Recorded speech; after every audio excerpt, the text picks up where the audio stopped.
सरस्वती और लीला का ज्ञान देह के द्वारा आकाश में गमन।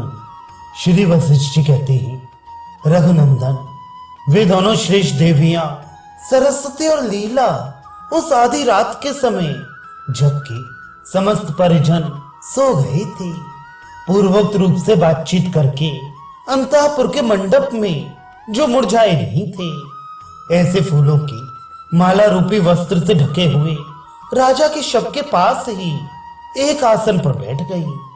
वे समाधि में स्थित हो ऐसी निश्चल हो गई मानो रत्न के बने हुए खंबे में खुदी हुई दो मूर्तियां हों, अथवा दीवार में अंकित किए गए दो सुंदर चित्र हों। निर्विकल्प समाधि लग जाने से वे वाह्य ज्ञान से शून्य हो गई।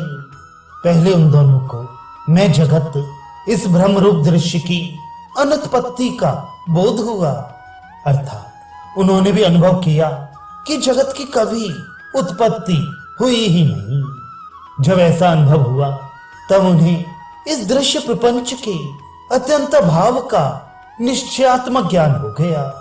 फिर तो उन दोनों की दृष्टि से ये दृश्य रूपी पिशाच पूर्णतया ओझल हो गया, किसी आड़ में छिप गया हो ऐसी बात नहीं। उसकी सत्ता है ही नहीं, इसलिए वह सर्वथा अदृश्य हो गया। निष्पाप रघुनंदन, जैसे हम लोगों की दृष्टि में खरगोश के सींग नहीं है और ना होने के कारण ही वे दिखते नहीं, उसी तरह ये दृश्य पिशाच ना होने के कारण ही उनके लिए सर्वथा तिरोहित हो गया। जो वस्तु पहले से ही नहीं है वह वर्तमान में भी अस्तित्व शून्य ही है। इस जगत की यही स्थिति है। यह प्रतीत हो तो मृत तृष्णा में जल की प्रतीत के समान असत है, और यदि प्रतीत ना हो तो खरगोश के सींग की भांति असत है। तात्पर्य है कि किसी भी दशा में इसकी सत्ता नहीं है।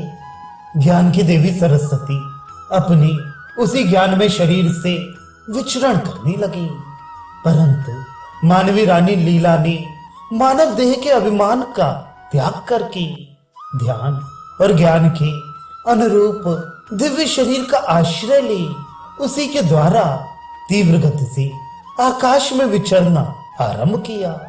उन दोनों ने उद्बुद्ध हुए पूर्व संकल्प जनित संस्कार ज्ञान से गिराकाश में ही एक बित्ता ऊंचे उठकर आकाश गमन में समर्थ चिन्मय आकृतियां धारण कर ली। दोनों ही चेतन आकाश ब्रह्म रूपिणी हो गई।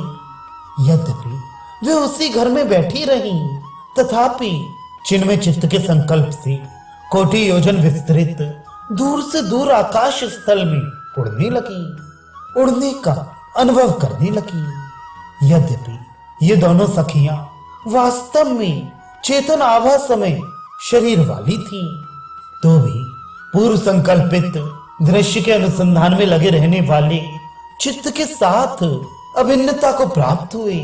अपने स्वभाव के कारण वे एक दूसरे को शरीर को देखती और परस्पर स्नेह मग्न होती थीं।